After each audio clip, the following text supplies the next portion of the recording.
Okay, good afternoon. Good afternoon, everybody. Good afternoon and welcome to this hybrid world. I see everybody is so excited to see each other and chat for the first time maybe in 2.5 to 3 years. I hope you all paid attention to the safety announcement. If not, we're going to replay it later on. But anyway, just in case of an emergency, just to let you know, there are no fire drills planned for today. So should you hear an alarm, there are 2 exits, one at the back of the room and one right here to my left. Okay, then we'll exit and they'll be marshaled out down to the lobby and out of the building. So thank you very much for joining us today. And I'd like to, first of all, greet our mayors. Good afternoon, and ladies and gentlemen, and welcome to our Livable Cities Lab on the Rise of Intelligent Cities, presented together with the League of Cities of the Philippines and Globe Telecom. We're excited to have you here with us today for our first Livable Cities Lab for 2023 and our 36th since 2020, though the first 35 were all run on a purely virtual basis on Zoom with a Facebook live stream. So this is our first hybrid event, and I'd like to welcome all of you here into this room and several hundred others who are attending virtually on Zoom and Facebook right now. As the country faces a number of challenges related to urbanization and economic development, intelligent cities will become increasingly important in the Philippines. Technology and innovation will play a critical role in addressing the challenges in urban management and sustainable economic growth in all of our cities. By using technology to improve various aspects of urban life, intelligent cities can enhance livability, workability, and sustainability for their residents. For these reasons, we have decided to devote all our Livable Cities Labs this year to the rise of intelligent cities in the Philippines. Through our scheduled series of 9 labs and at least 3 local labs, we will be exploring different ways of building more intelligent systems for our cities, from mobility to public health, resilience, GovTech, and other aspects of modern urban management. We'll also be relaunching our Livable Cities Challenge Design Competition, as well as Livable Cities Summit, and expanding our Livable Cities Dashboard. We're delighted to have all of you here today in this hybrid audience, and welcome as well to all our Zoom and Facebook participants. We're also delighted to have an absolutely powerhouse panel of speakers today. And I'll just briefly run through the list and I'll properly introduce them a little later on. So today we're happy to have Mayor Albi Benitez of Bacolod City, also the chairman of the League of Cities of the Philippines. I'd like to thank Mayor Albi, who flew in from Bacolod especially for today's event. So thank you very much, Mayor. We also have Mayor Abby Binay, Makati City. Mayor Joy Belmonte of Quezon City. Mayor Wes Gatchalian of Valenzuela City. And from the private sector, we have Celeste D. Donato of Geodata Systems and Engineer Gerhard Tan of Globe. So we've got a power-packed panel and a great series of presentations. Before we begin, let me just give a few reminders. For those of you joining here, we're going to place microphones in the center of the room for the Q&A portion. So we'll ask you later on. You can ask your questions live when you see the microphone stands placed up there. For those of you online, you can ask your questions using the Q&A box on Zoom or the comment section on Facebook. Our staff will pick it up, relay it up to me, and I'll be able to ask your question to the speakers. You will see back here, there are refreshments and snacks available on the side of the room for you to enjoy throughout the duration of the event. Please feel free to help yourself anytime you get hungry and you feel you want to stretch, get a break, grab a drink, or grab a bite to eat. And lastly, at the end of the lab, we would appreciate if you could take a few minutes to answer our feedback survey after the event. By completing the survey, you'll be eligible to receive a certificate of attendance. And I might add that if you attend the entire series this year, Globe promises you some special gifts for your attendance, quite apart from the fact that you are graduating, I guess, from this Livable Series lab. So again, thanks in advance for joining us this afternoon at the Livable Cities Lab.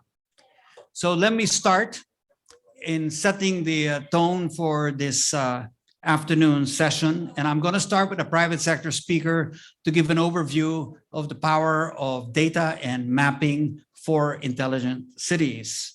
Our speaker is going to be Celeste D. Donato, or LED. She is an experienced geographic information systems professional with over 20 years of experience in the industry, specializing in enterprise GIS implementation, system design, solution engineering, business analysis, and project and portfolio management. As the Professional Services Director of Geodata Systems, she leads a team responsible for project implementation and management, solution engineering, technical support, and training. So to give us a presentation on building intelligent cities through geospatial technology, let us all please welcome Celeste D. Donato from Geodata Systems.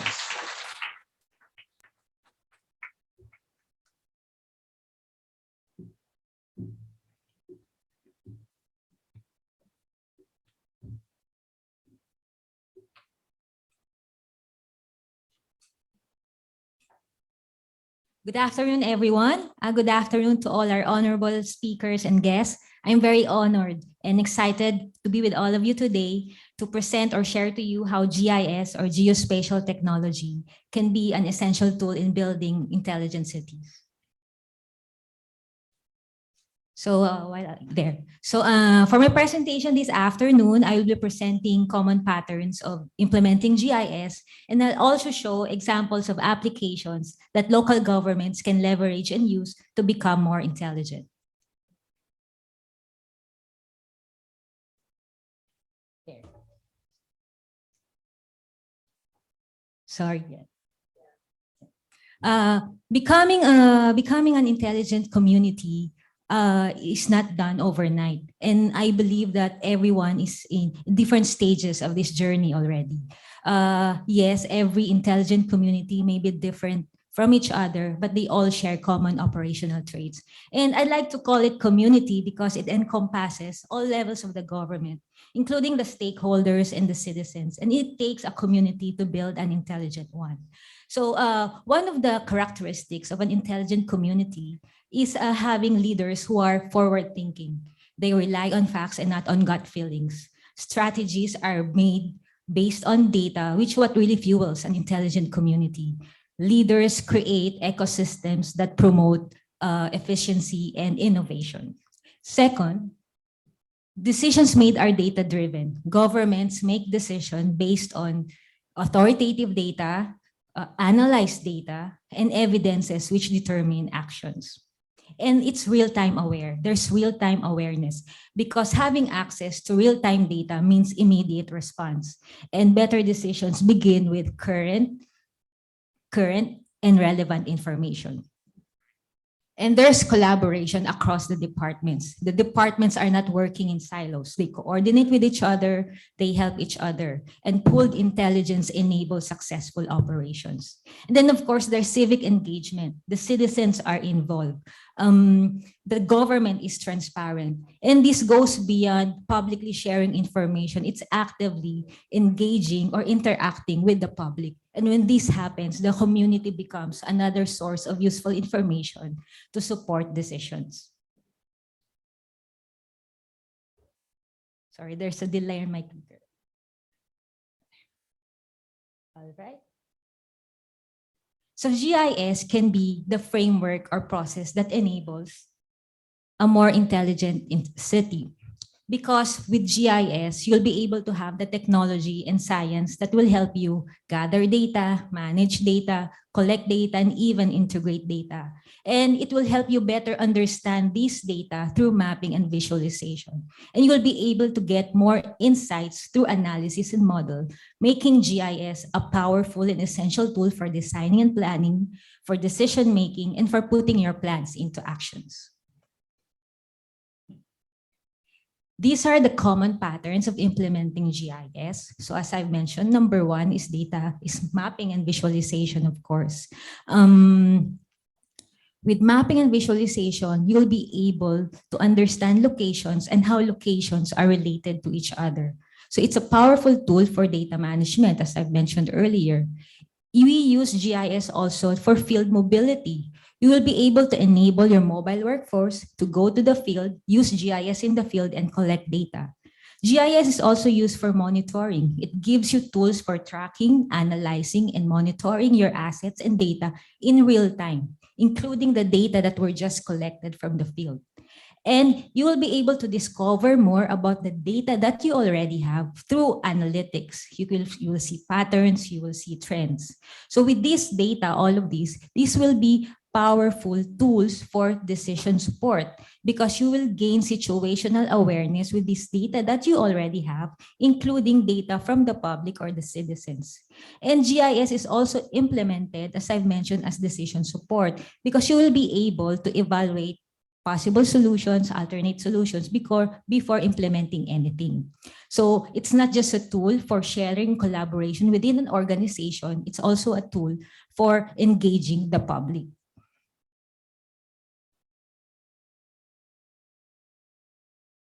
So here are examples of different applications under each pattern, and some of these applications may fall under multiple patterns. But I will not be able to discuss all these applications this afternoon, but let me highlight some of them.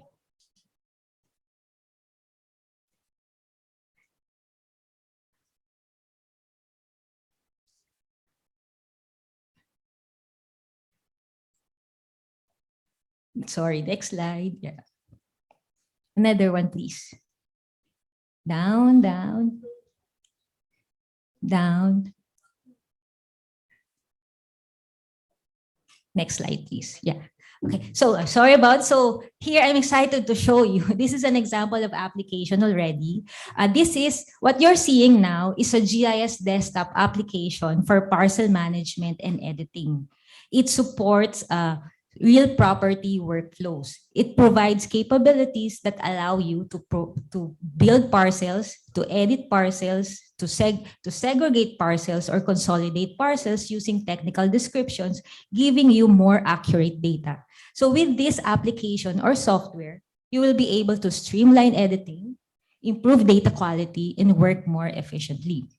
This next example, next slide, please. Down. All right, so this next example is a set of applications that is used for damage assessment operations. It includes a mobile application that will allow your field workers to go to the field and do initial assessment of the damage after a calamity.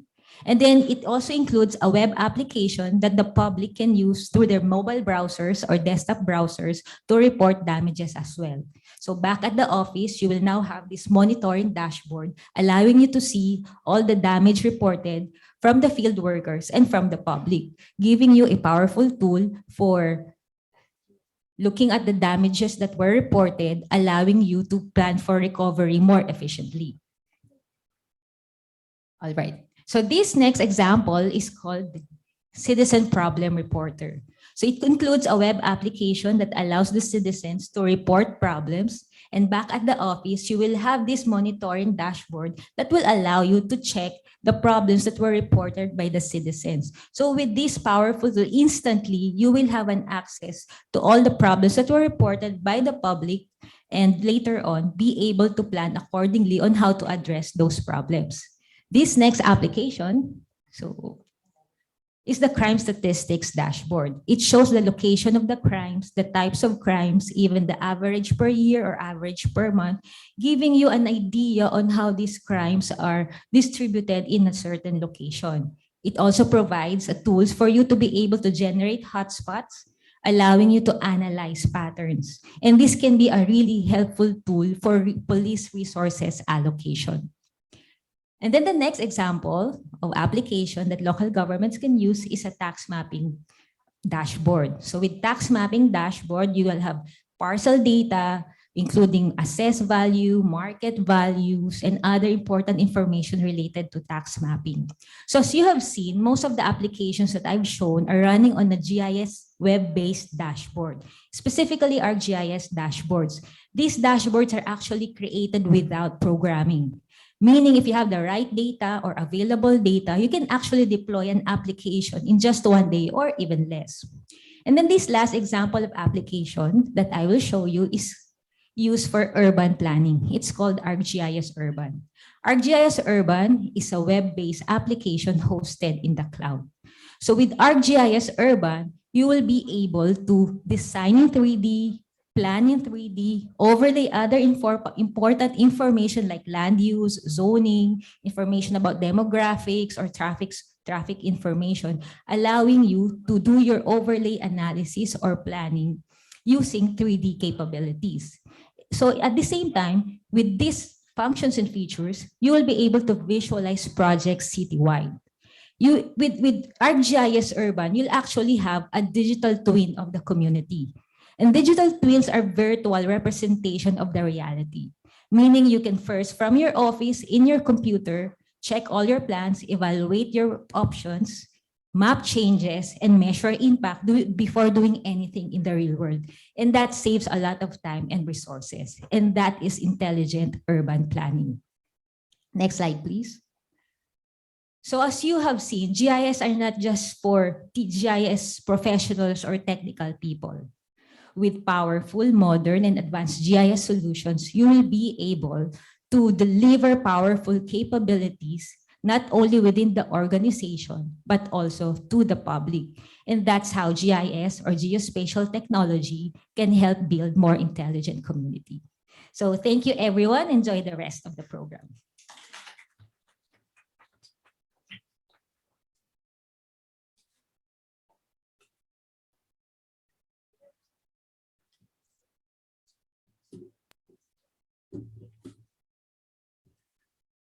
Thank you, Let, for the presentation and the examples. I can tell you that from my perspective, from both the Livable Cities Challenge position that I hold and my position within Philippine Disaster Resilience Foundation, I'm a big user of this type of information, and it's extremely valuable for mapping and for planning and for responding to a lot of emergencies and situations on the ground. For our next presenter, I'd like to invite Mayor Albi Benitez. He is the former representative of the 3rd District of Negros Occidental, known for his leadership in the Committee on Housing and Urban Development in the House of Representatives. And he's the principal sponsor of Republic Act 11202, which created the Department of Human Settlements and Urban Development. He is presently the mayor of Bacolod City and currently the chairman of the League of Cities and an active partner of Livable Cities. So let me please invite Mayor Albi to speak about the efforts of Bacolod City to become an intelligent city. Let's all please welcome Mayor Albi Benitez.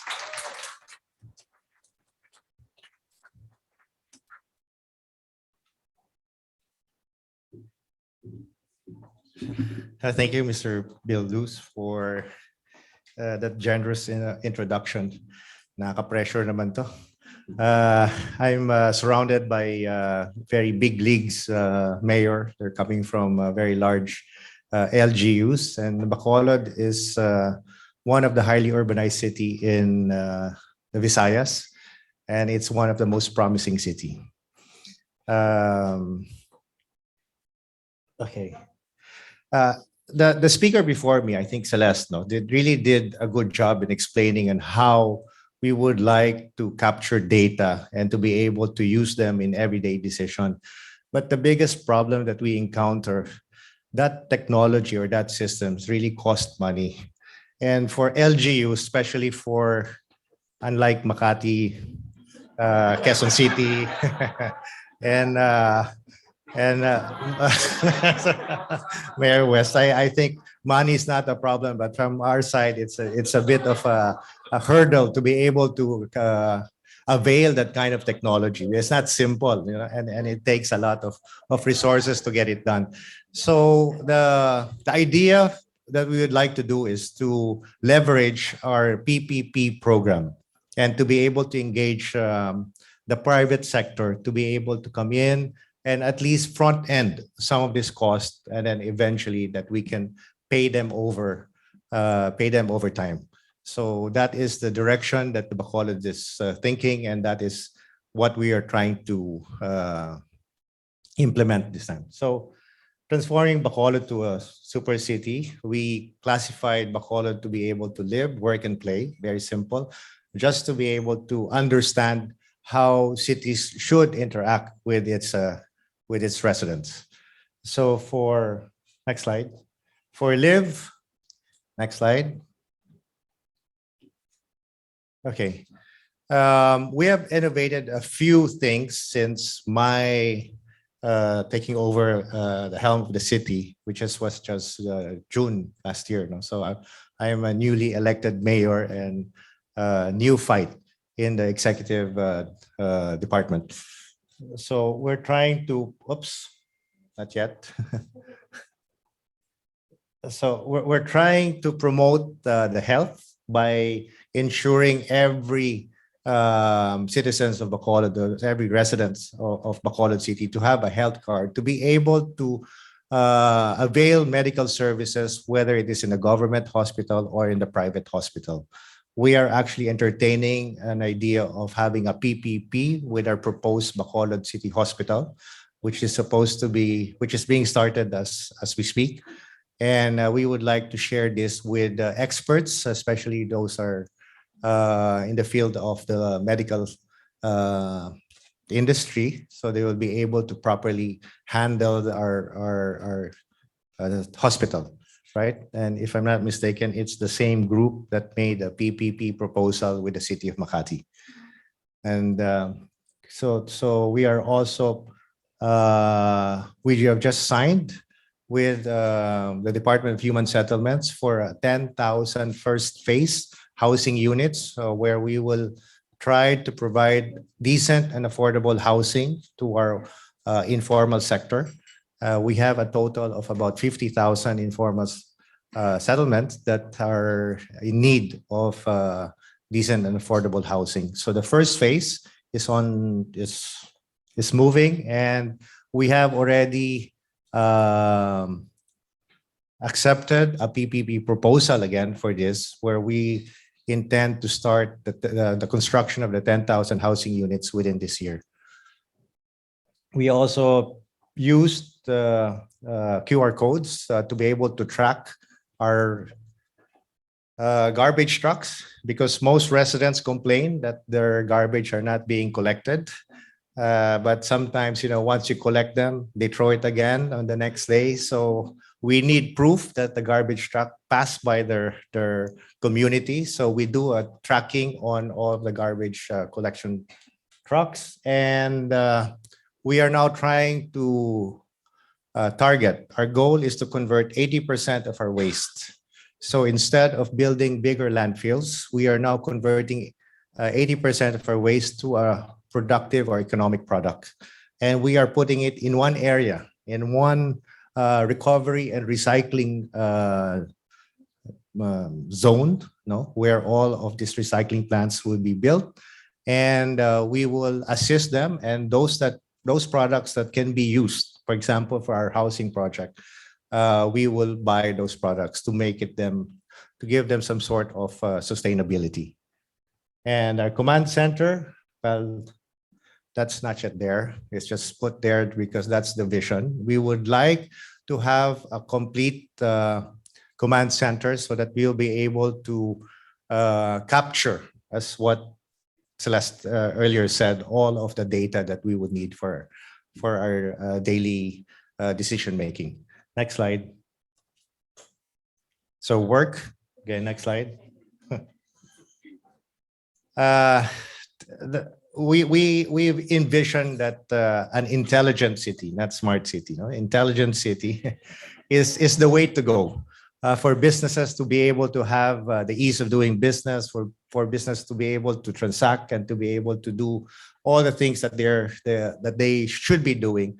Government should be intelligent enough to be able to communicate with them. So we have. We are accepting, we will be accepting a proposal for another PPP program where we will have just one proponent handling all of the requirements for an intelligent city. We feel that the best way is to have one person or one entity involved so that we know who to blame if something goes wrong. We are in the midst of the discussion for that. And hopefully we will be able to come up with the very first complete and inclusive model for an intelligent city. Next slide. Play. Well, as you all know, Bacolod is one of those friendly and charming and always smiling, which is why we are known as the City of Smiles. Next slide. So we want to have an environment where people would feel good, right? And we have been getting a lot of BPOs because according to them, people from Bacolod, when they're mad, you think they're still nice to you. So, which is a good trait for us to attract all of these BPOs because from a customer service point of view, it becomes a very crucial requirement to be able to recruit people like that. And of course, our masquerade, our festivals is what we're known for. Our food, we would like to promote that. And we are looking also of putting all of we started this anti-spaghetti wires campaign. You know, we would like to make our environment or our streets look nice, and you don't have all of these wires, dangling all over the place. So we want to bring them underground, and which is one of our proposal. We are talking with telcos because telcos are actually in favor of putting them underground because the pilferage of these wires are actually unbearable already. So if we can combine all of these like common towers that's being implemented right now, where we build it underground and all of them share the cost, it makes it very, very feasible for us to do so. And I think I saw a sign that I'm almost time's up.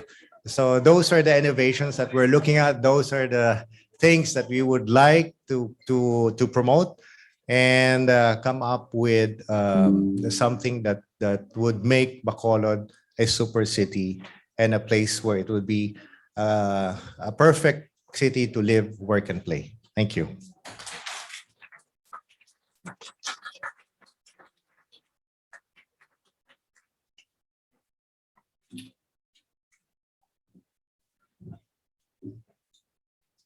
Thank you.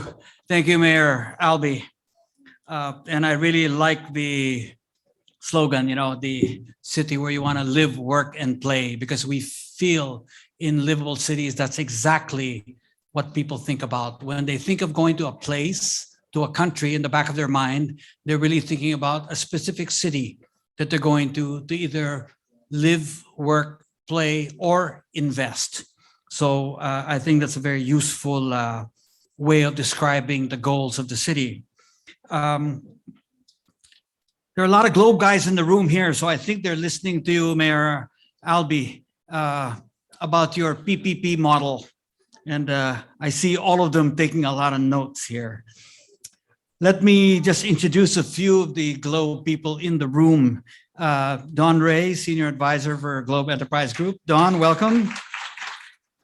Chris Cheng, Head of Connectivity and Digital Products, Enterprise Group.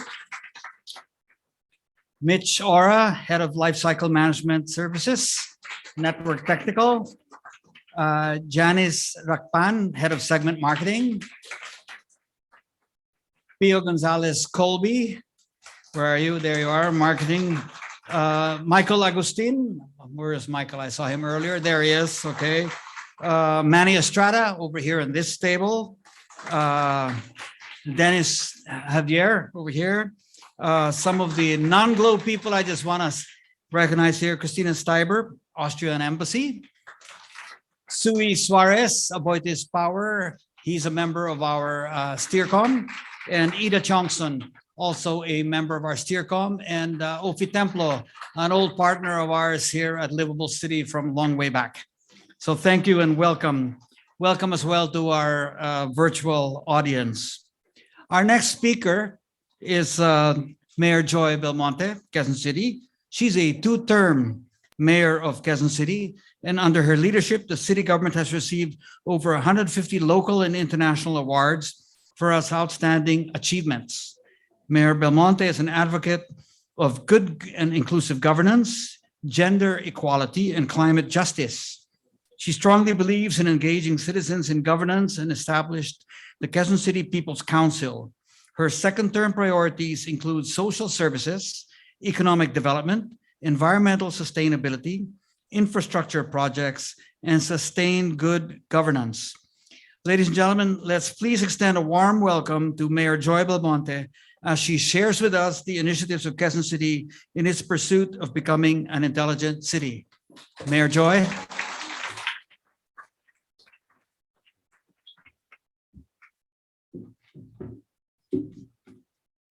Thank you, Bill, to Mayor Albi, to Mayor Abby, to Mayor Wes, to Ms. Celeste, and to Engineer Gerard, and to everyone here today. Good afternoon. Intelligent cities are often associated with words like data, interconnectivity, technology, and digitalization. I will not disagree. However, it is important to stress that intelligent cities are first and foremost about people, specifically about improving their lives in the most efficient possible way.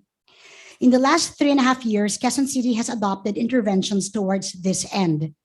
To generate a centralized and unified database of our constituents, we rolled out the Q Citizen ID. Each ID has a unique number and QR code that allows us to track services received, ensure that these services go to the right individuals, and help us to better allocate resources.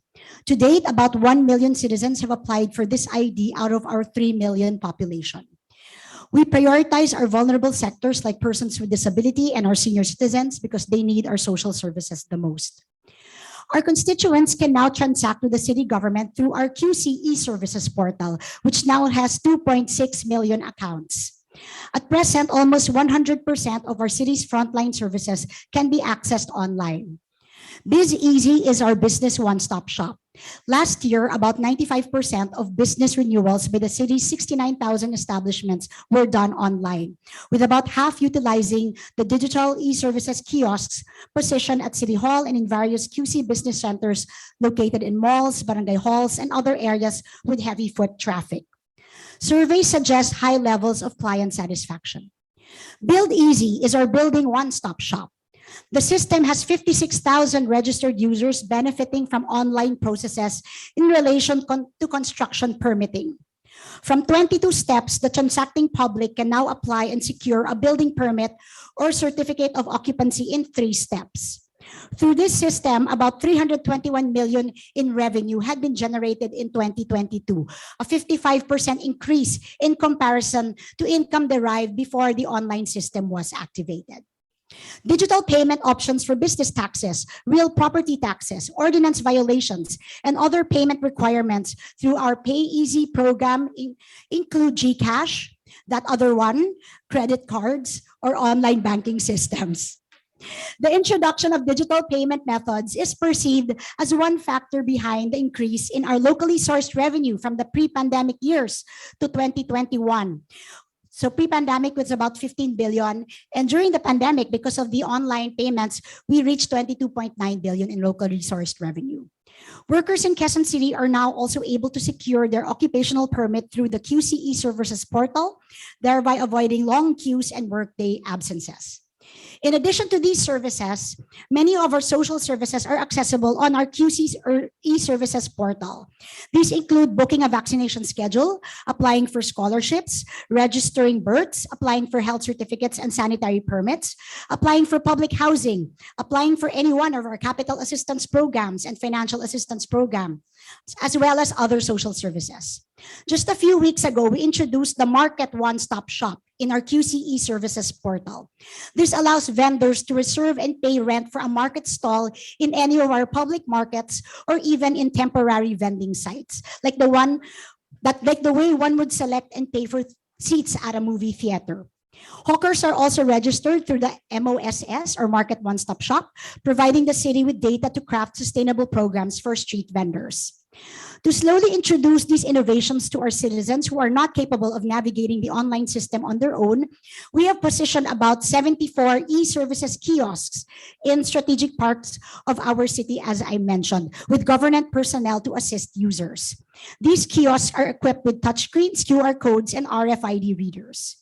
To decentralize service delivery for individuals who prefer face-to-face interactions, we have decentralized frontline services by establishing mini city halls called action centers in each of our city's 6 districts. This strategic move considerably hastened service delivery to our people. To further bring government operations closer to people, we regularly conduct service caravans in barangays, malls, and village clubhouses. These have all the essential services the people need, such as medical and dental services, pet vaccination, mini job fairs, late birth registration, and scholarship and housing applications. We have served almost 250,000 citizens in 209 caravans since July last year. The city has also put systems in place to ensure a more responsive government. Behind our helpline 122 is a call center that accommodates various concerns, from emergencies needing police and medical assistance, as well as disaster and fire responders, to non-emergency inquiries and complaints. Our call center uses a ticketing system that logs the various concerns and helps with monitoring and resolution. The call center agents are also trained to handle VAUSI concerns and soon mental health concerns. In 2002, the helpline received 130,893 calls with an average of 358 calls per day. This is a significant increase in numbers compared to an estimated 11,000 calls in 2020. Our data shows that 100% of these calls have been resolved. In the area of peace and order, our police district uses body cameras and CCTV cameras to support anti-crime and security operations. The city's unified CCTV command system has integrated many of the cameras located in our public spaces together with those owned by the barangays and business establishments. These IP-based cameras stream in real time. As of July 2022, we have installed 442 fixed bullet cameras and pan-tilt zoom cameras in strategic areas of the city. Another 250 cameras are to be installed in the next few months. Our police district also deploys unmanned aerial vehicles or drones as part of our security measures. During patrol operations, these drones send live footage to the command center. The innovations of our local police have enabled them to respond to any incident within 3 minutes of any call from our helpline 122. The QCDRRMO also employs a multi-hazard localized early warning system called iRiseUp. This integrates the monitoring systems of our city's early warning devices. These include remote sensors, data loggers, and field equipment dedicated to monitoring water levels and the observation of weather conditions through state-of-the-art GIS technologies and an IP-based public paging and alarm system. Climate change mitigation is an integral aspect of our advocacy, and tools to help us address the climate crisis have been incorporated into our programs. City-built infrastructure projects, for example, now provide for mandatory energy efficiency and renewable energy mechanisms. We aim for 100% illumination of our roads and streets using energy-efficient street lights. Now we are at 67%. 3 minutes. In relation to air quality, we have 20 air quality sensors and air quality monitoring equipment to help us craft better interventions. We believe smart cities should be designed around the principles and values of our city. Our Freedom of Information Ordinance led us to create an FOI e-portal where citizens and other stakeholders can request information or file a report. This system allows persons to file complaints against erring business establishments, enables citizens to file reports of corrupt practices and anomalies, and empowers constituents to request for any public documents and reports.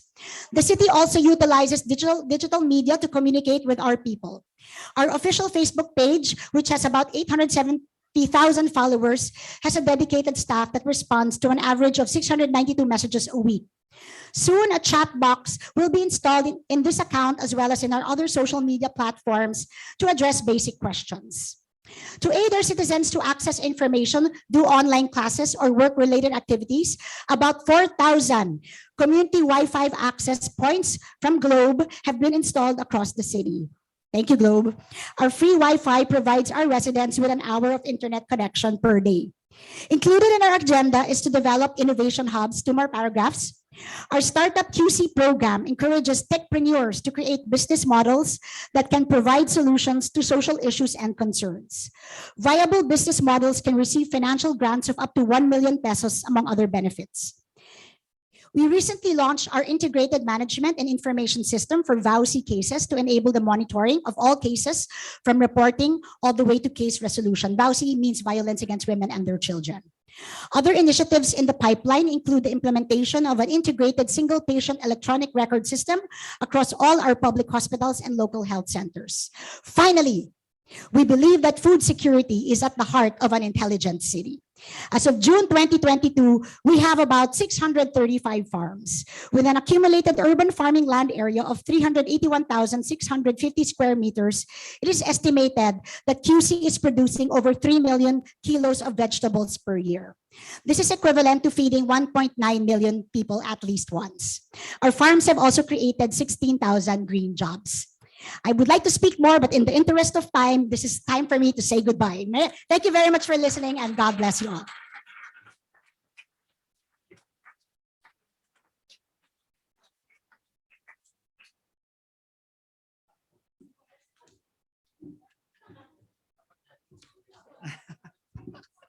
Thank you very much, Mayor Joy.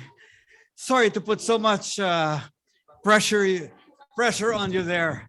I think the clocks here in Globe run a little faster than usual. Anyway, no, but thank you. It's very interesting what you do, and I can tell you, I'm looking here at Ofi Templo, and Ofi and I worked together back in our National Competitiveness Council days with Quezon City, and how far QC has gone in automating so much and so many of its procedures nowadays. So that's really excellent to see. So thank you very much for that. I also noticed that you mentioned, about climate change, climate action, and air quality. And I think you might be the only city right now with the Clarity air sensors that you've installed in the city. So congratulations for that, Mayor Joy.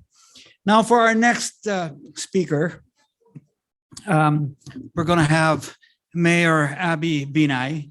She's the city mayor of Makati and currently serving her 3rd term as the chief executive of the nation's financial center and premier investment hub.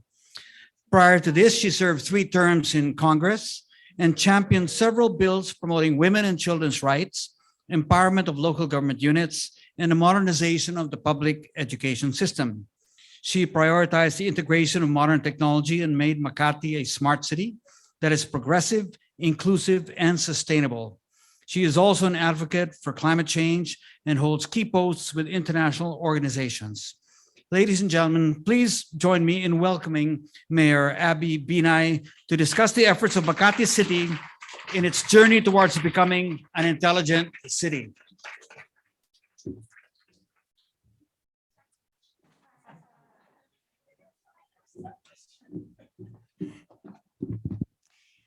So tell me when you're going to start. Mr. Bill Luz, Chairman of Livable Cities Philippines, fellow speakers and public servants all here today. Ladies and gentlemen, good afternoon. It is a pleasure to be here today to share our best practices in making Makati a smart and livable and sustainable and intelligent city. So in 2017, we launched the Makati Zen card in partnership with Globe Telecom's G Exchange Incorporated and iBuyad Online Ventures. It is the first citizen card in the country that can be used as a valid ID, ATM, and social card. Through its GCash feature, this multi-purpose card allows users to send or receive money and other benefits. Makati was the first city in the country to distribute financial assistance to residents via GCash when Metro Manila was under lockdown. This feature helped us support Makati Zens during difficult times as we released 364 million pesos in one day to 70,000 residents via GCash. Grabe na sa plugging to, ha? Okay. Oh, so you should add more time for me. Okay. Coming March, we are planning to transform the Makati Zen card into a virtual card. By going digital, the Makati Zen card will soon be conveniently accessed through a smartphone or any internet-enabled device, making it easier for residents to access government services and programs. Another key initiative in 2017 is, of course, our Makati Zen Wi-Fi.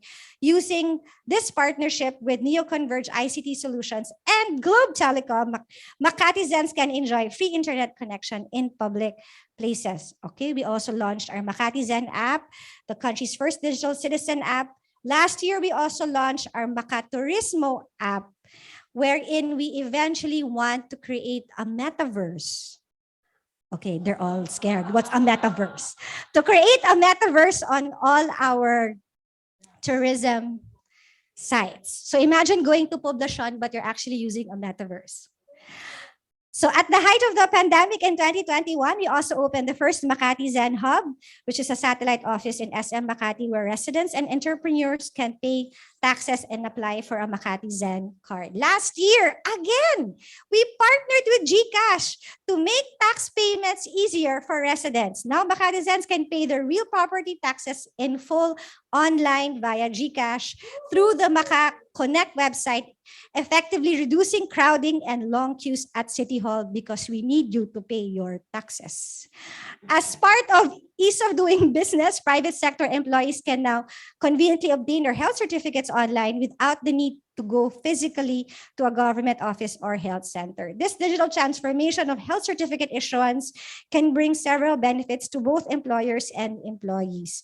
For employers, it can help streamline the hiring process, reduce administrative costs, and ensure that employees' health certificates are authentic. Meanwhile, for workers, it can provide a more convenient and efficient way to obtain their health certificate, saving time and effort. During the pandemic, we also started using the e-consult and improved the city's hospital information management system, which gives doctors instant access to patients' medical records during checkups. So meaning our health centers are connected to our hospital. So we do a data sharing. So you don't have to literally bring your x-ray, your prescription, and whatever because they are all interconnected. In Makati, we use GIS mapping to monitor COVID cases and the number of vaccinated residents and workers. And this tool helps us to decide where to set up vaccination sites and develop targeted public health interventions. In fact, we are planning to use our GIS mapping also for dengue, where dengue is usually occurs in a specific barangay, so we can more or less predict for the succeeding years. Soon, we will open the Makati Life Medical Center to provide quality healthcare in the city apart from the hospital na Makati. And when I say soon, I mean before the end of the year. Under a PPP with Life Nurture Incorporated, Makati Life will have 360 beds, 192 clinics, and multiple specialty centers, including a 24/7 primary and urgent care facility, which is expected to open in March. In line with our climate emergency declaration, we also have invested in renewable energy sources to reduce energy consumption. At present, we are installing solar panels in public schools to power the lights, computers, and other electrical equipment. We will also be integrating some IoTs for our smart meters using LoRaWAN. So I believe that technology is an essential part of the learning process, and that is why our public schools are also equipped with state-of-the-art facilities. Bakit wala akong timer? Wala akong nakikita ng timer. Okay. I'm almost out of breath. I'm not sure if I'm on time or if I should rush. Okay. While waiting for the Makati subway, Makati also partnered with Korea International Cooperation Agency, or KOICA, to establish the Makati Smart Bus System. This project will provide a comprehensive network of electric buses in the city and aims to provide a safe, efficient, and accessible public transport system to Makatizens. And by the way, this is not a loan. This is a pure grant from Korea. So the Makati Smart Bus will be integrated with other public transport providers and offer an interconnected network. This will make it easier for people to go to different parts of the city and make the transport system more efficient. Now that Makati is well on its way to becoming a smart city, we will go towards intelligent as well. First, we need to make sure that the digital infrastructures are in place are resilient and secure. We should invest in safe and reliable networks, data storage solutions, and security tools to detect and prevent cyber threats. Secondly, we must ensure that our citizens are at the center of our digital transformation. And this means that our digital initiatives should be designed to meet our citizens' needs and that they can benefit from the opportunities that these initiatives can provide. When I launched Makati Zen Card in 2017, a lot of people didn't believe in that project. And when COVID happened, they realized the importance of the card. It takes a lot of convincing to introduce digital initiatives, digital innovations. So the most important thing that you should have is political will. The journey to create a smarter Makati is an ongoing process. And to become a smart city, you must embrace collaboration and community engagement. More intelligent public servants. Don't quote me. No, more future. I think we should quote the Geodata a while ago when he said they should be more future thinking. I think that's what our country needs, not necessarily intelligent, but open to ideas. Because if we do not embrace technology, we will not progress. We will not, by leaps and bounds, if we embrace technology, we will no longer, isn't it our dream is to be no longer called a third world country? That's all we want. And hopefully with technology, we will be able to do that. So I only have 3 minutes left, but I'm done. Thank you very much and good afternoon to everyone.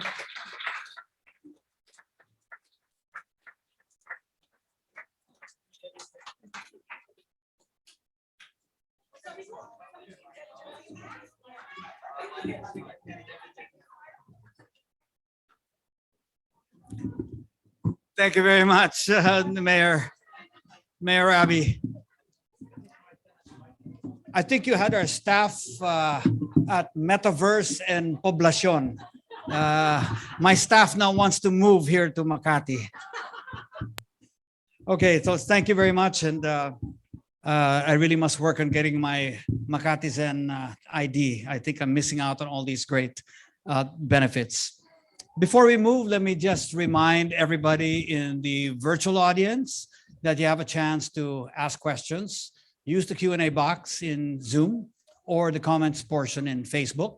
Our staff will pick it up and send it up to me for questions later on. And for the live audience here, we're going to set up microphones in the center aisle, and you'll be able to ask your questions directly from any of the mayors and any of this afternoon's speakers. So for our last mayor to speak, not the last speaker, but the last mayor to speak, we will have Mayor Wes Gatchalian. Mayor Wes is the 27th mayor of Valenzuela City. He began his political career in 2013 as a party list representative and later became a district representative for Valenzuela's 1st district. Served as House Deputy Speaker from 2020 to 2022. As a former deputy speaker and representative of Alay Buhay party list in the 16th Congress, Mayor West has an extensive legislative track record, including 64 bills enacted into law and 22 adopted resolutions. So he's committed to making Valenzuela City a progressive and livable city. Let's all give a warm welcome to Mayor Wes Gatchalian as he shares with us the initiatives and progress of Valenzuela's intelligent city transformation. Mayor. Thank you, Chairman Bill. I know I have 10 minutes only, so I'll put aside the greetings to my fellow colleagues and guests. Good afternoon. Well, in Valenzuela City, we utilize emerging technologies together with streamlined process to deliver efficient service to our constituents. As a matter of fact, Valenzuela City is among the pioneers in digitalization and innovative use of new technologies in governance. For many years, the city government of Valenzuela has been utilizing technology to deliver enhanced LGU services in the areas of business process, health, public safety, and education. We have here just to name a few, PasPas Permit is the country's first and only end-to-end online business permits portal which guarantees approval of business permits within 10 seconds upon confirmation of payment. Because of this system, we received the 2021 Galing Pok Award for Innovation in Good Local Governance. We also have what we call the Valenzuela Contact Tracing or ValTrace, the first LGU-initiated QR code contact tracing system, which has almost 1.5 million registered users by today. And of course, this became a weapon or a tool during the pandemic. And the third one is the Valenzuela Live, Valenzuela City's very own streaming school, which was utilized heavily during the pandemic. I won't go through all of it because I know I have 10 minutes. So I just focus on one program that I launched during my administration. In the recent years, we have also been working on automating our social welfare service to diversify our digitalization efforts in the city of Valenzuela and further help our constituents. To give you a brief background, Valenzuela City provides regular financial assistance to Valenzuelanos through the city social welfare development, spending roughly about 80 to 100 million pesos annually. Approximately 5,000 clients seek assistance from the City Hall on a monthly basis. Out of this 5,000, about 50 to 60% or around 3,000 clients either show up to the office with incomplete documents or merely come to us for the list of requirements in the assistance that they need. In spite of our efforts and dedication, we observe that the process to avail the financial assistance is taxing to our constituents, as the inconsistency and inefficiency of the manual system sadly result in uncomfortable traveling, long queues, congestion, irate citizens, and frustrated social welfare staff. So now, during my administration, the long years of planning has come into fruition.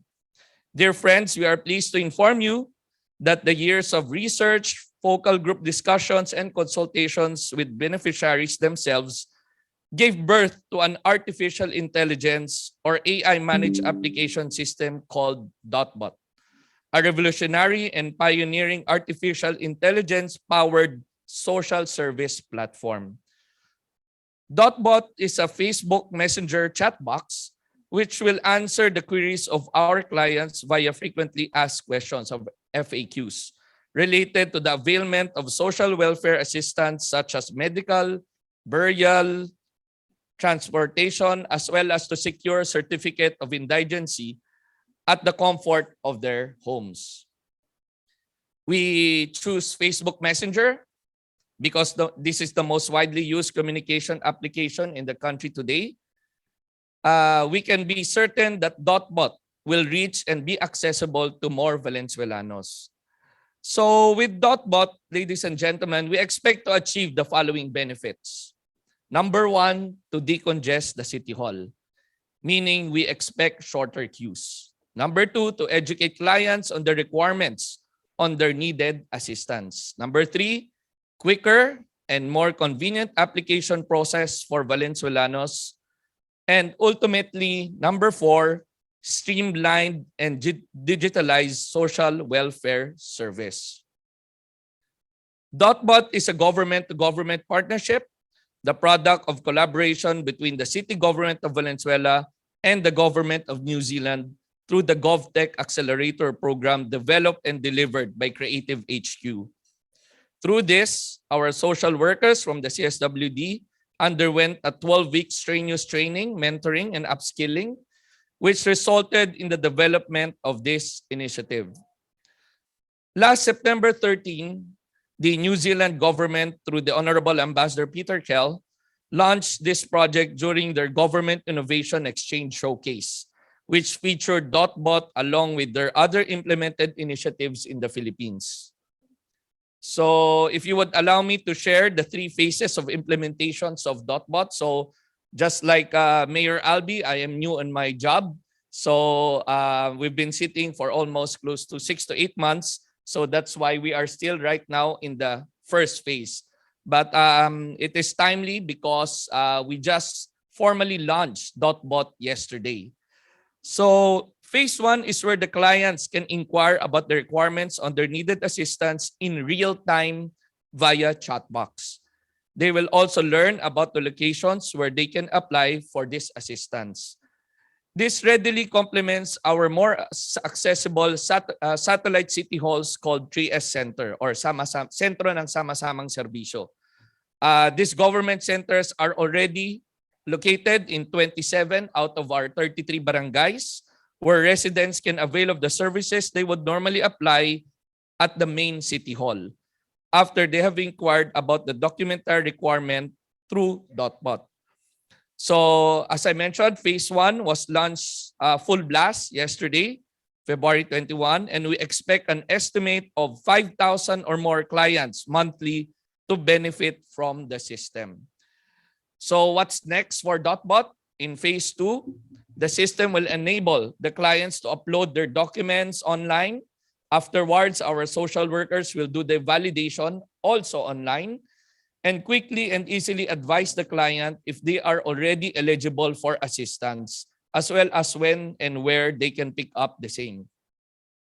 Furthermore, we are working on data banking or creation of online database of the documents submitted by the clients. This way, we can readily access the records should circumstances necessitate them to apply for another assistance. Alam niyo naman ho, in the Philippines, talaga hong natural na babalik at babalik ho sila. No? So, ang mangyayari na lang ho dito, we will take all the requirements one time and the next will be database already. We aim to launch phase 2 by the end of this year. Finally, phase 3 will enable electronic disbursement of assistance through e-wallets such as GCash. Pero hindi pa ho kami nag-uusap. So maybe after this, we can discuss for phase 3. In spite of this, we will not totally abandon the manual disbursement of assistance for those who have no access to technology. In fact, we will even supplement this with house-to-house disbursement for senior citizens and PWDs who find it difficult to go to the disbursement centers. To expand our coverage and give options to our constituents, we will likewise explore the possible migration or inclusion of the system to other known apps such as Viber or WhatsApp. So we plan phase 3 to happen sometime in 2024 next year. So what does the future hold for DotBot? So just last February 7, Secretary Rex Gatchalian, the newly appointed DSWD Secretary, announced the adoption of DotBot on a national scale. We are thrilled that in the coming months, DotBot will go nationwide and we will see its replication in all regions in the country, hopefully. My administration aims to make the city of Valenzuela known not only as an industrial city, but as a livable city with the purpose of giving Valenzuelanos a comfortable life for their families. And so I am proud to present to you a very short audiovisual presentation on the first ever artificial intelligence AI-powered social service platform in the Philippines, Valenzuela Cities .bot. Thank you very much. City Social Welfare and Development Services right on the dot. Ipinakikilala ang DotBot, ang Facebook Messenger chatbot ng Valenzuela City Social Welfare and Development Office. Sa tulong ni DotBot, maaari mong malaman agad ang requirements para sa bawat assistance at mga satellite office na maaari niyong puntahan. Mapa-medical assistance man, burial assistance, o transportation assistance yan. Pati Certificate of Indigency at Social Case Study Report. Tutulungan ka ni DotBot dyan. Mabilis at madali lang kausap si DotBot. I-search mo lang ang DotBot Valenzuela sa Facebook o sa Messenger search bar at mag-message. O di kaya i-scan ang QR code na ito. Kailangan ng tulong? Huwag mahiyang magtanong. Chat with DotBot now.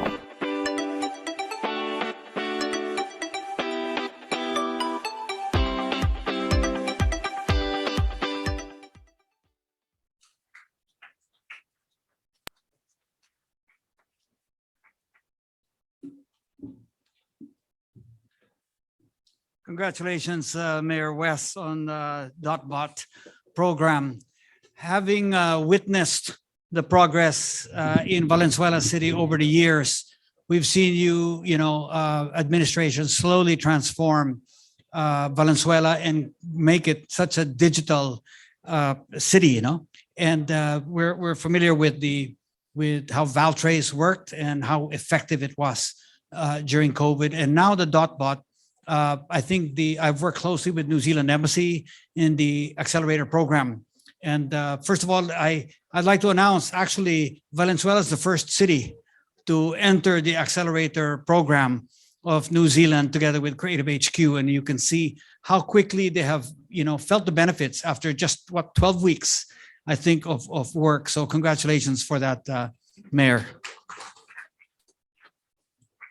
Okay, our last speaker before we go to the open forum, and I'll ask you to begin to, think about your questions. Our last speaker for this afternoon is going to be Engineer Gerhard Tan. Gerhard is the Technology Strategy Director at Globe Telecom, overseeing the company's long-term technology strategy, emerging technology adoption, and network technology innovations. He is an experienced telecommunications engineer with 14 years of experience in the industry and has a background in network architecture design, planning and engineering, and academe-based research in energy physics, IoT or Internet of Things, automation, and communication systems design. He is a licensed professional electronics engineer and a fellow at the ASEAN Academy of Engineering and Technology. Ladies and gentlemen, let's please welcome Engineer Gerhard Tan.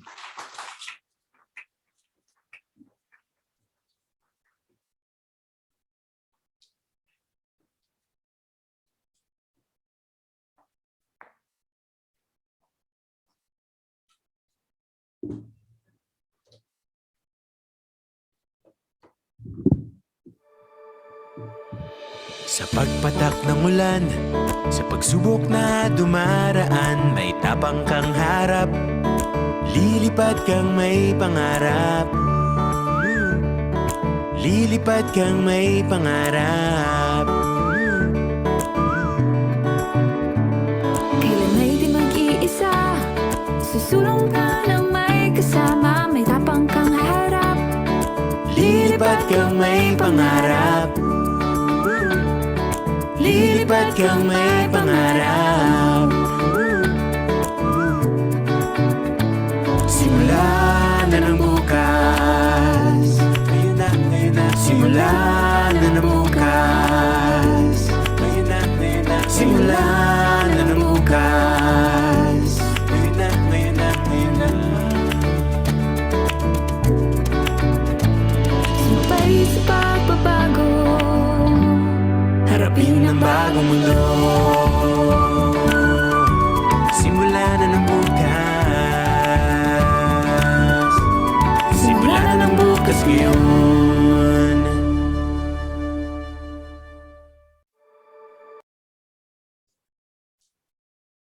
Hello, good afternoon. I'm Hard. Come and join me as we journey and quest towards Illumina. We are living basically in a constantly changing environment and innovation-oriented society. So our customers are changing. Usage is also changing, and new habits are being formed, and even new ways of working. So this is why we continue to focus on our customer, you. So where our customers go, we journey through impactful partnership. You're not just a client, but you are our partner. And even more so, going into partners in life. Of course, just finished February 14. So this will now enable and empower, to navigate through digital lifestyle. So with our customers needs at the heart of our operation, Globe continues to maximize and to continue to endeavor the strength of being as a telco company to build and to grow and expand Globe Group ecosystem. So Globe now continues to grow as we transition from a telecommunication company to a company beyond telco. So focusing on digital solutions that provide convenience, of course, data security, and positive social impact. So we are a digital solutions group where we focus on the interests of being a telecommunication company, then expanding towards health, fintech, also manpower, IT, and digital advertising. Where we envision every Filipino to have access to the right technology aligned with our companies and country's digital transformation roadmap. And so at Globe, we adhere towards digital inclusivity. So by bringing together holistic solutions that will enable traction at the grassroots level. That's basically what we need. So today, digital and technology have become interchangeable. So this concept almost always as a topic of discussion in most plenary sessions. It took a global pandemic to make us realize, how crucial and important digital technology and ICT is in our lives. It became the Filipinos' lifeline and allowed businesses to continue despite the lockdown. So as evident, the good mayors presented earlier, there are different strategies, solutions that addresses their citizens' needs. The devolution of funds of LGU were prioritized to provide more flexibilities at the local level, and this helped improve and deliver public services for health, education, and livelihood programs for the people, which resulted to streamlining priorities to building more sustainable communities. Now looking back to when this entire crisis started, the pandemic, how far have we gone? Moving forward into our future, the question is, where are we going? So digital transformation is never finished with one single project. It's an evolving journey that we need to crystallize and move on. So let alone building an intelligent city, this is what we endeavor. And I'm sure the good mayors from Bacolod, Quezon City, Makati, and Valenzuela, and those watching us live stream will agree to me. The transformation is anchored towards people-centric innovation. So that is using the right IoT-based technology and tools to integrate and effectively manage and sustain city resources and processes. And so delivering advanced solutions, as you can see, to make cities more accessible, livable, and sustainable for its citizens. So I know it can be easily be daunting and overwhelming task for us, especially to the leaders, that during the height of the pandemic, everything evolved, everything had come into realization, digitalization. Many cities and municipalities have quickly pivoted, and now are in the transitional state, slowly moving towards digitizing their operation by addressing priority areas. So to deliver better public service from transportation, healthcare, commerce, utilities, and even to the city's e-government functions, all to address and to improve the quality of life of every citizens. At the core of its foundation, it's a call of robust and pervasive connection to power up these technologies. As the country's mobile leader, Globe, and digital solutions provider, we recognize that the first building block of any intelligent city is a reliable, pervasive, wireless connectivity, and it remains to be the core foundation for digital inclusion. So that's why we continue to work with the government, non-government or institutions, and even to various local communities to connect areas of growth in every region. So Globe's substantial network improvement is a statement and it's a testament to its firm adherence to infrastructure buildup and technology innovation. Well, of course, Globe, we are ready. And supported by competent and reliable industry partners from connectivity all the way to full digitization. So the big question mark is, where is the best place to start? Start small, of course, while creating big impact that is scalable and customizable, leveraging on existing assets of the city. Introducing Illumina, at the beacon of intelligent city. It's a well-crafted cityscape technology innovation anchored on an intelligent lamppost solution.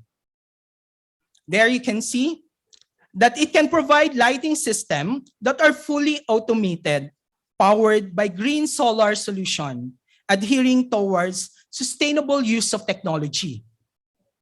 So beyond illumination, attached in the pole are sensors that are responsible in gathering data equipped with the Wi-Fi and or 5G network that will now transmit it to the LGU Operation Center. Okay, this information that are very vital, and through video surveillance and analytics to monitor traffic conditions and citizens' protection. Also, the data will then be processed into a usable information for prediction and also for analytics that will allow LGU to be better informed with the decisions they will make, which is crucial, especially in disaster preparedness. The intelligent operations, this one, okay, is co-designed with Globe, will be responsible in monitoring, integrating, assessing, and executing mission-critical activities of the city. Its platform and security controls are typically multi-system, multi-vendor, and multi-interface deployment method.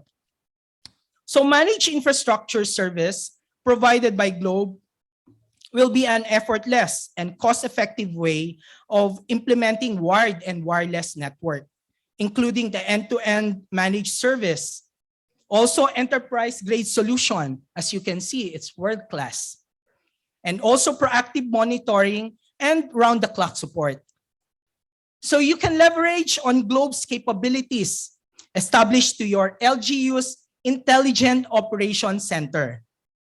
And as we aspire to work, connecting all these technologies together with the core connectivity and digital innovations, with Illumina and encourage every digital use of Filipinos, we remain steadfast in our commitment to arm our customers with a sustainable tomorrow. Globe is committed to 10 out of 17 UN Sustainable Development Goals. Our sustainable practice as a company is integrated in how we conduct our programs and deliver our service to our customers, particularly the UN SDG number 9, which highlights on the roles of infrastructure and innovation as crucial drivers of economic growth and development, and UN Sustainable Development Goal number 17, which highlights the value of partnership. This, in any way, will help us achieve Sustainable Development Goal. So come and join us. Join the bandwagon. Let's illuminate your city and be a beacon of digital transformation. Together, let's own a braver tomorrow today.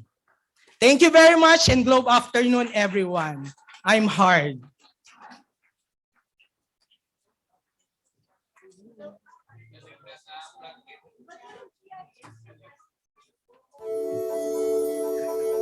Is your heart ready?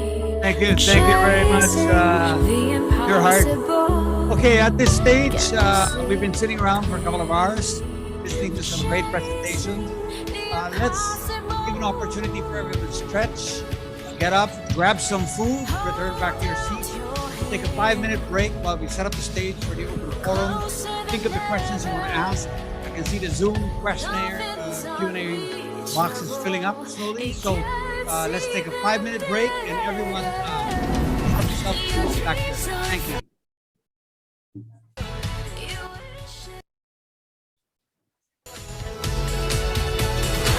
And all you can imagine starts now. Starts now.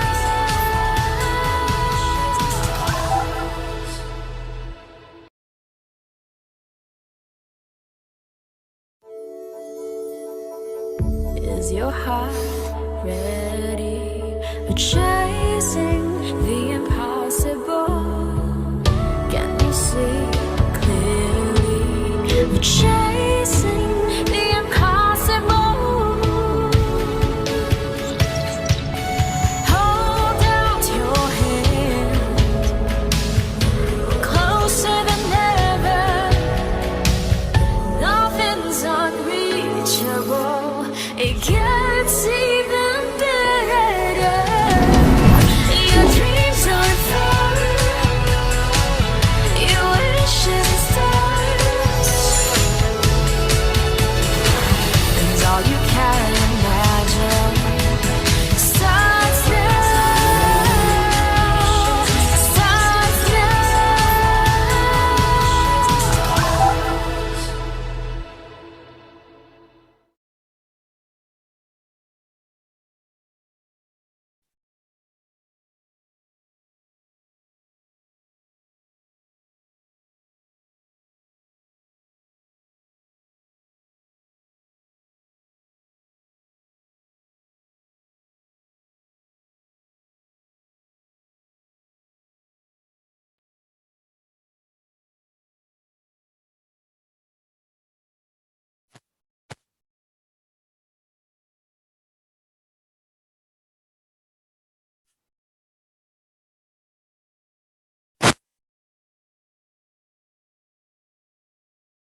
Sabihin,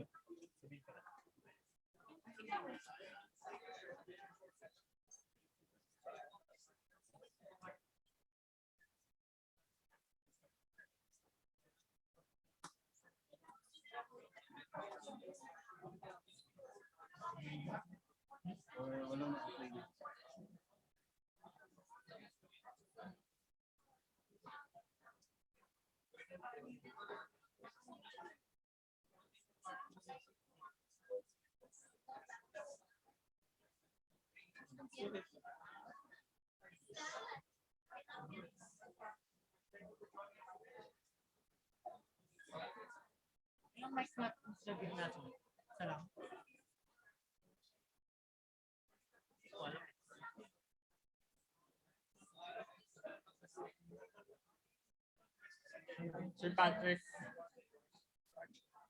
Start. Let's start. Salam siguro.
Okay, good afternoon, ladies and gentlemen.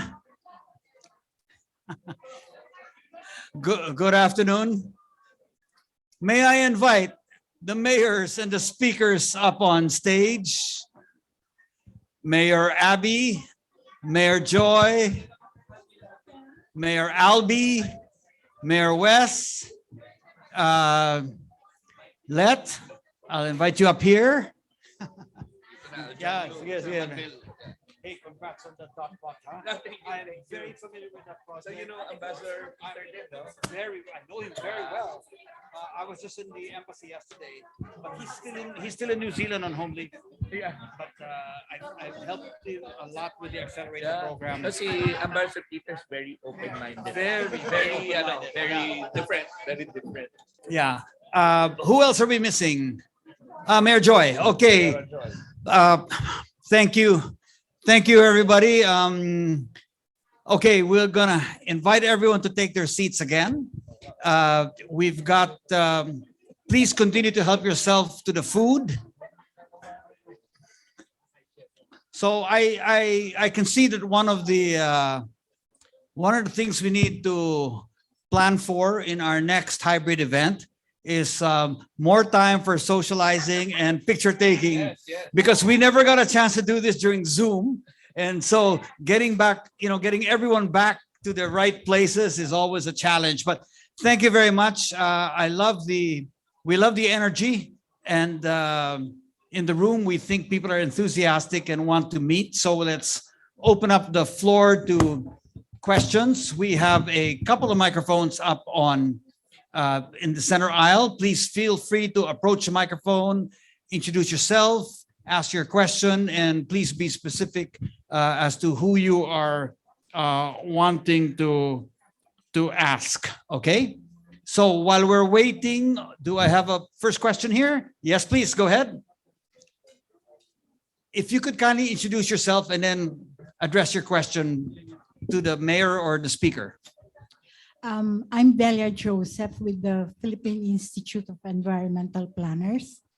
I think that most of all of the mayors may answer, because I'm addressing this to all of them. I'll start with saying that intelligent or smart cities wouldn't be there if there are no intelligent or smart leadership. And I think that Quezon City, Makati, Valenzuela, and Bacolod have good leaders, and they're lucky to have you. I'd like to start with Mayor Albie, who said that the other cities have money. I don't know if Valenzuela is also rich. Not included, no. Not included, only both of them. Yeah, because of course we know that QC and Makati have billions from taxes. So they're able to set up all this digitalization. So for it to be replicable in the other cities, I think it would be nice if you could come up with something that the cities can emulate, like what do they start to digitalize? How much would it cost? Because our last speaker is from Globe, and he's talking of this office. How much will it's for LGUs to set that up, diba? And what will be the priority data for them to digitize. Because I think that local government units are required by the Philippine Statistics Authority to come up with data which is supposed to be uniform but is that useful. Siguro yung PSA dapat tulungan ng Globe. No, to make it more responsive to the needs of digitalization and making all our cities, because we always have a problem on data. When we go to local government units, that's our problem. So I think that you should work with PSA, please. Okay, Because- so let's let Mayor Thank you. Albi answer Yes. your question. Yes. Representing the cities who have less resources than the compared richer to the others cities. which are, yes, Yeah, Mayor. thank you for that question. That's a very good question. That's the reason why I've been warming up with these three mayors. Hopefully they could extend their generosity to LGUs such as us, no? And of course, the Globe also, who is also here. Yeah. No, as I've said earlier, no, we would like to leverage the program of PPP, where we could access the private sector's resources to be able to put those systems in place. And of course, we can't do everything. We have to start somewhere, especially for those that are very new in this kind of technology. So we're looking at prioritizing the infrastructure, which is connectivity and data center. So we have to scale up in the hardwares and in the connectivity, in the network, but at the same time, even the personnel from City Hall should also be able to handle that infrastructure buildup. So hopefully the three mayors would, heed my call and do something about it. So it's good we have you all here together. So I know anyway with the League of Cities, you all help each other a lot. So Especially from the street. Yeah. and Mayor Albi, who happens to just be the chairman of the League of Cities. Let me ask all the other mayors, Mayor Abby, Mayor Joy, Mayor West, and Mayor Albi. If you were to rank, let's say, the top 2 or 3 priorities, that you want, if you were to go into an intelligent city, what would be the first problem you want to fix? Is it crime? Is it traffic? Is it garbage collection? You mentioned there's many. What would be the first 2 or 3 you would do in order of importance for you? Maybe let's start with you, Mayor Abby. What would you go for?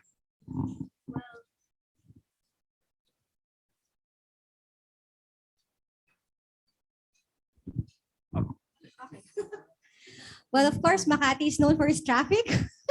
So for us to be competitive as well and to be conducive to business, the priority will be traffic. That's the reason why we are pursuing the subway and the rapid bus transport system.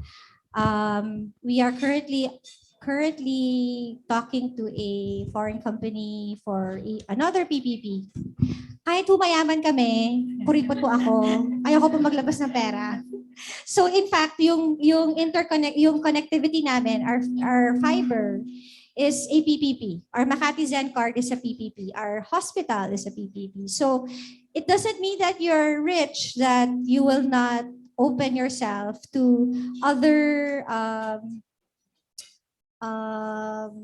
projects that is open to include the private sector. So, kayang-kaya ko po bigyan ng pera si Albi, pero PPP muna siya. So number 1 is traffic, because that is a major problem considering that we are a very small city, but the amount of people that come into the city on a daily basis of at least 5 million a day. And we have a very small population at night. So imagine the amount of people that just work in the city but don't live in the city. So the number 1 priority will be establishing an intelligent traffic system. Okay, thank you, Mayor Abby. Mayor Joy, for Quezon City, you have a lot of programs. What would be the number 1 or 2? Quickly, I'd like to make a correction. Quezon City is not rich. Okay, only Makati is rich. Because our budgets are almost the same, but we have 3 million people. And if Mayor Albi has 50,000 ISF families or informal settler families, I have 210,000 informal settler families. So per capita, we are actually one of the poorer cities. Because, oo naman, sa dami ng, then that is why my main answer to this question is I would address through intelligent cities technology everything that causes corruption, because I would like to make sure that all the money that should go to the city must go to the city, because it should go to the people so that the lives can improve. And that's why we started in the notorious offices. The city treasurer's office, kailangan pay easy na, di ba? The building official's office, very notorious, kailangan build easy na. And of course, the BPLD, the tax collector, kailangan yung business permits, kailangan online na. At doon kami nagsimula. And that is the reason why when we automated all of that, tumaas bigla yung collections ng Quezon City. And like Mayor Abby, because we share the same COA, we were able to get a clean opinion from the Commission on Audit just by making sure to plug the holes and make sure that the corruption is curbed in our city. Great. No, thanks. Thanks so much, Mayor. Mayor West, what about you? What would be the priority for Well- Valenzuela? Well, Bill, Valenzuela is an industrial city. So we're composed of 15,000 factories and commercial establishments. So having said that, industry is our lifeline. No, we don't have tourism, we don't have agriculture. So the first thing, or not the first, but the priority that we did is to digitalize our what we call our award-winning pass permit. No, the one I showed you a while ago, which you get the permits in 10 seconds. No, so this is our way of serving our industries, and this is also our way of inviting investors to still come in Valenzuela. Because we know without the investors, without the factories, without the warehouses, there is no Valenzuela. So Valenzuela is what it is today is because of the taxes being paid by the businessman and the investors. So this is what we push and we keep on pushing and marketing. A few weeks ago, I was the guest speaker of Go Negosyo as well. And the participants there actually, Bill, are not big industries. No, they're not large industries. A lot of them are micro entrepreneurs coming from the micro and small sector. But after presenting again the 10-second pass permit, they were enlightened, no? And they were happy to have the energy to invest and put up even small businesses in Valenzuela. So all this, even micro, small, and medium, we have to take care of them. And taking care of them means digitalizing and streamlining, making it easy for them to apply all the permits and documentations. No, it's excellent. Yeah, I really have seen that digitization affect small businesses in a really big way. And you're right, taking away the friction, taking away, as Mayor Joyce said, that opportunity for corruption. I think that's such a big part of becoming competitive. Mayor Albi, in Bacolod, what would be the #1 priority if you were going to go into intelligent city? What would you go for? Hello. Yeah. Just like what I said earlier, no, we're very, very new in this journey towards intelligent cities. So we don't have the basic infrastructures yet. I think from the connectivity, from data centers and all of the infrastructure needed to be able to absorb and utilize the technology, we still have to put that in place. It's easy to talk about, you know, we can have this, etc. But if we are not ready for it to be implemented and executed, then it will be useless. No? And at the same time, I also said that the people, our employees, no, has also to change their mindset towards embracing this new concept. Thank you. Yes, you have a follow-up question? No, Or not? no more. Thank you Okay. very much. Thank you. And congratulations to the four mayors. Thank you. Thank you very much. Other questions from the floor? Yes, please. Gentleman back here.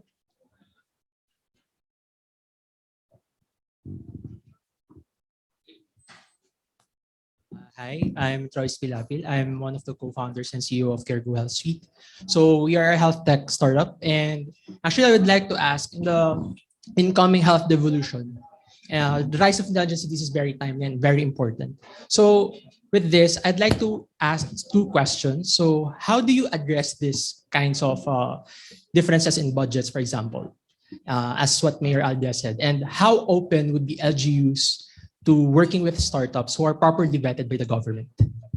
So yeah, because we're Okay. actually in project with DOST right now. Okay, good question. Who would like to answer that? Actually, the city does support startups. In fact, we have startup labs in our university, and we even give capitalization to our startups. So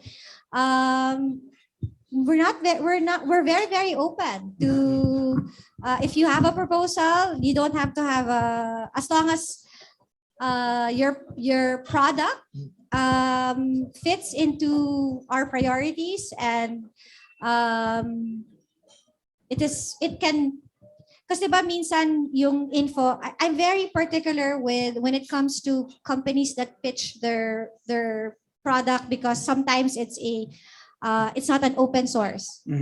Or sometimes they will use my data for something else. So I'm very particular with companies that parang parang clickbait, yung we'll give you it for free, but actually you have to buy their computer, you have to buy their license and all that. So but yes, we are very open to startups.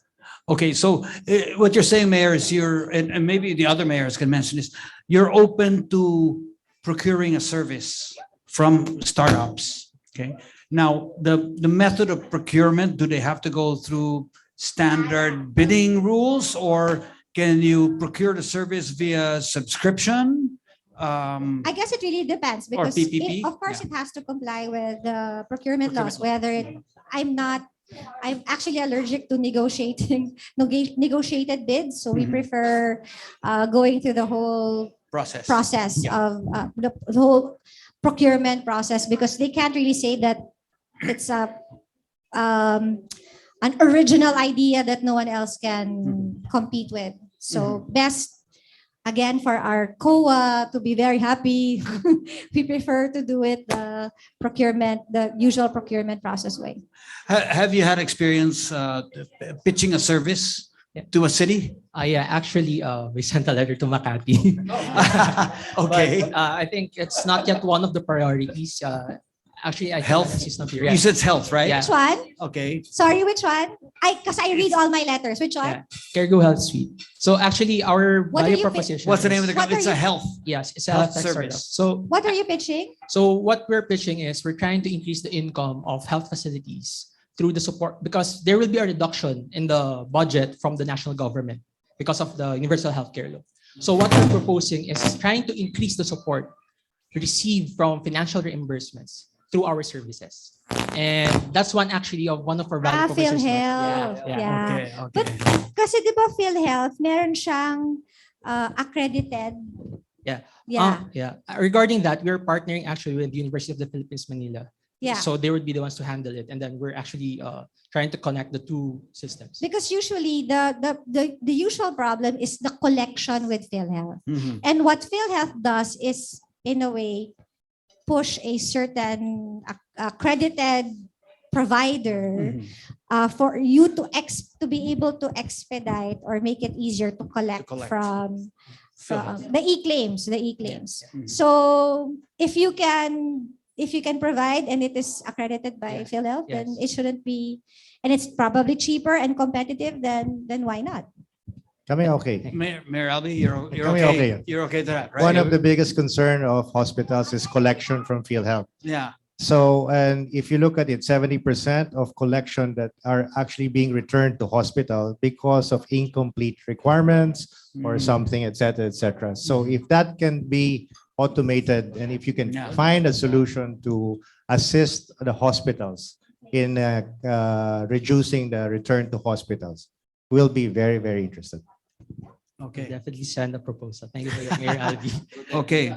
So I think just from the four mayors, you have potential market, and just imagine all the other mayors. And I know from the inefficiency and challenges of dealing with PhilHealth, every mayor, every hospital would dearly love the service to speed up collection. So I think maybe at the end of this meeting, exchange cards, just make sure that you're aware how you're pitching the project, because it sounds like an unsolicited proposal approach. Okay, so you just got to navigate the unsolicited process. So thank you very much for that.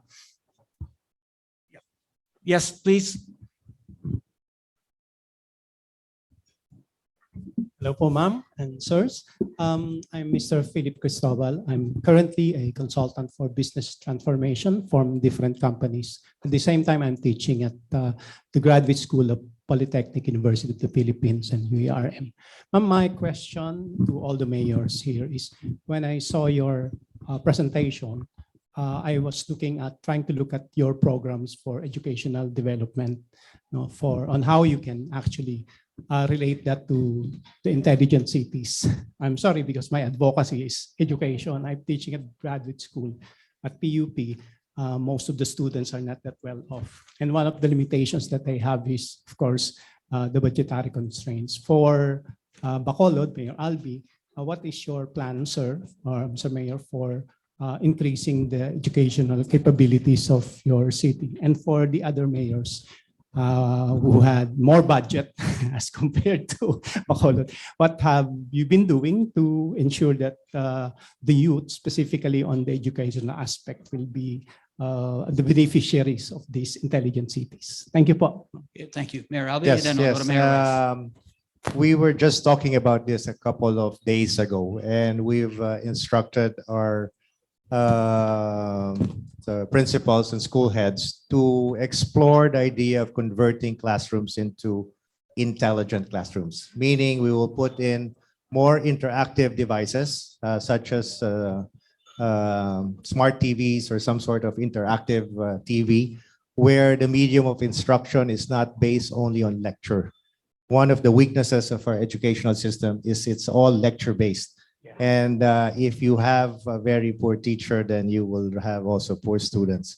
So we would like to transform that into a more technologically based approach of teaching our curriculum.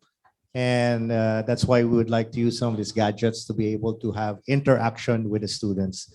And in fact, we are toying around with the idea of the concept of flipped classrooms, where people come into classrooms to do their homework, and then they go back to their residence to read the lectures or what the subject is all about. So we're moving towards adopting that kind of strategy. So reverse of what's going on today in schools. Instead of homework at home, homework in school, and and then leave the classroom. And that's a great idea. Mayor West, what are you doing for education in Valenzuela? So if it's about digitalization on the educational side, so one of the logos that I showed a while ago, but I was not able to explain, is what we call the VC Guru. So the VC Guru is actually, again, designed in Valenzuela and launched in Valenzuela. It's a platform for teachers. So, Bill, what happened here is, upon research, talking to the DepEd teachers, we found out that a lot of their time is consumed on doing reports. They have to report to their cluster DepEd. The DepEd report to the superintendent of DepEd Valenzuela, etc. Goes to national, etc. So a lot of their time are taken off, rather than putting the time to their students, checking their reports or homeworks. So what we did is a portal for the teachers.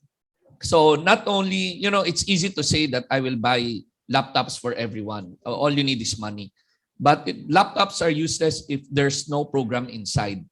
And the program inside is useless also if the teachers will not use it, or the beneficiary will not use it.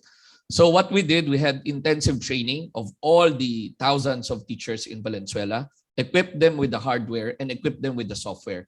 So VC Guru basically is what they call this. It's a daily dashboard, in which they could already put their reports online and it directly goes to DepEd. VC Guro is actually sharing of reports, sharing of your, how do you call it? They have a term on the academic, for example, you're a science teacher, you want to share it on the high school or elementary on the next barangay. Through this portal, you could already share it with other teachers. So there's a lot of features in that VC Guro. And that VC Guro was designed in Valenzuela, in particular with consultation to the thousands of our DepEd teachers.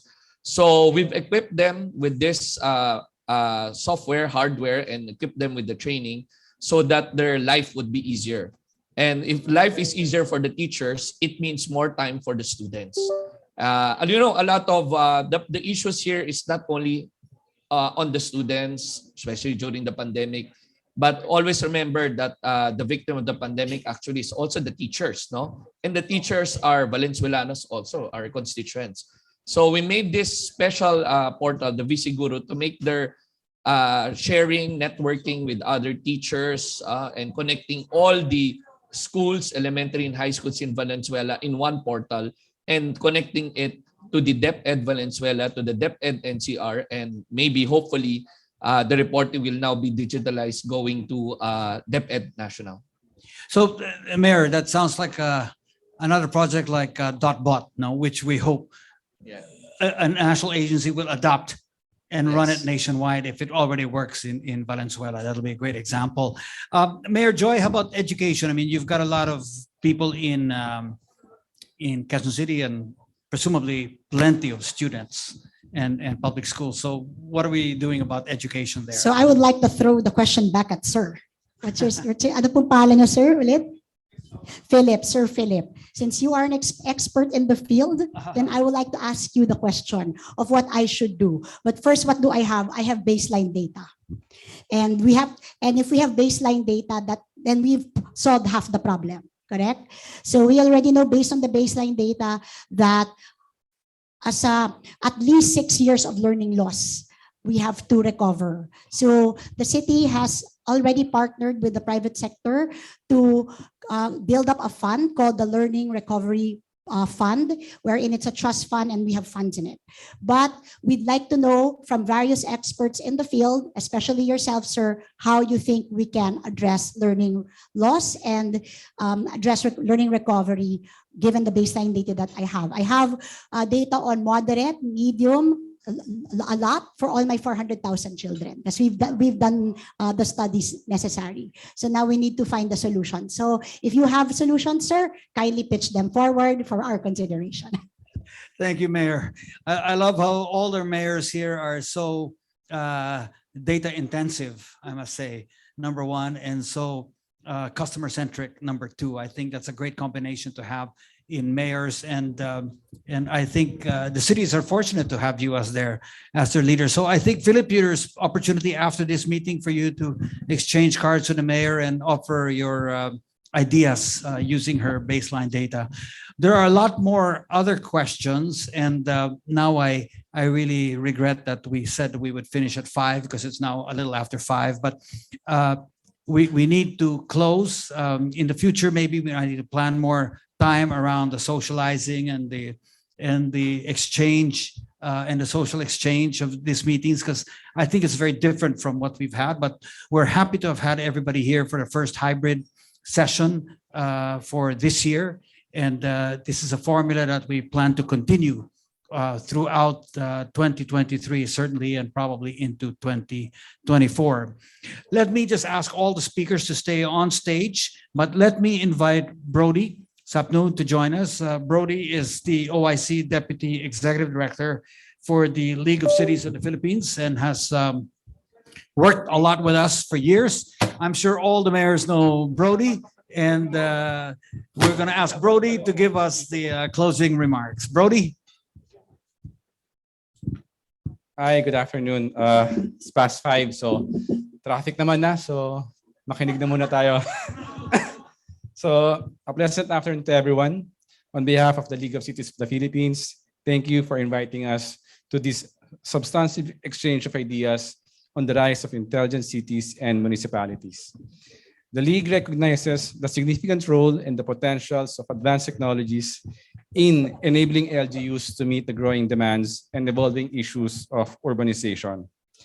To put this into perspective, the League is composed of 148 member cities, 33 are highly urbanized, 110 are component, and 5 are independent component cities, with Baliwag City as our newest member.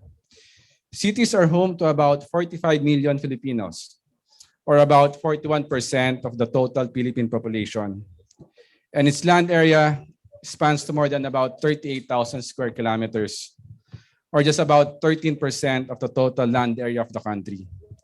The sheer numbers demonstrate the extent of services that needs to be provided and the magnitude of issues and challenges that needs to be addressed by cities. Integrating information and communication technologies into cities' operation is more crucial now than ever due to the Mandanas Garcia ruling and full devolution, which further increased the share of both national resources and responsibilities of LGUs. The presentation of Bacolod City Mayor Albi, Quezon City Mayor Joy, Makati City Mayor Abby, Valenzuela City Mayor Wes, and Ms. Celeste of Geodata and Ms. Gerhard of Globe Telecom displayed that innovative solutions empower cities to take on these challenges.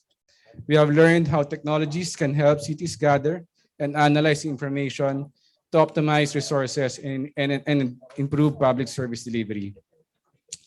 While the role of LGUs will be invaluable in creating intelligent cities, it also bears noting that the success of intelligent cities requires a synergy of all sectors of society. For instance, in intelligent cities, the role of citizens and businesses will not be limited to being technology users, but also as participants and co-creators. The quality of automation and decisions made may heavily depend on the quality of interaction and data harnessed by intelligent systems. Thus, cooperation will be a key ingredient in the effectiveness of intelligent cities. May the insights that we have learned from our esteemed speakers today encourage us to continue working together in turning our shared visions of creating intelligent, livable, and people-centric cities into reality. Again, let me thank our panelists, Mayor Albi, Mayor Joy, Mayor Abby, Mayor Wes, Ms. Celeste, and Engineer Gerard. But before we end, may we ask everyone to please answer the event evaluation form. You may scan the QR code on the screen. We will see it later. Your feedback will help us improve our Livable Cities Lab series. You may also get a certificate of participation by answering the questions in the survey. And then finally, I'd like to thank and recognize our partners. The Livable Cities Lab is brought to you by Livable Cities Challenge in partnership with the League of Cities for the Philippines and Globe Telecom. Thank you and good afternoon or good evening to everyone. Thank you. Thank you, Brody. Brody, if I could ask you to stay up here with us and we'll have a photograph with all the mayors. And then we're going to invite the Globe representatives as well to join us. Brody.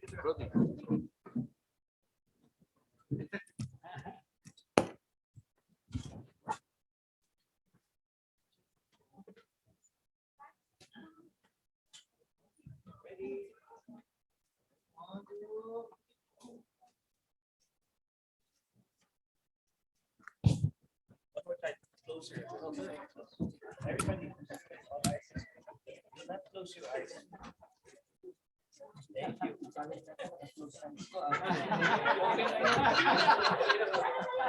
you.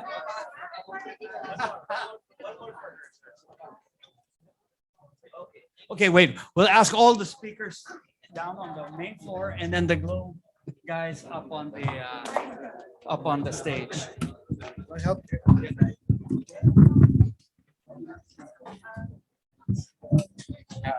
May we have all Globe personnel on the stage, please.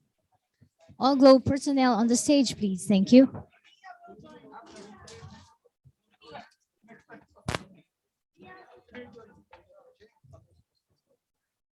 May I also include the account managers of Globe to come over and stay on the stage, please?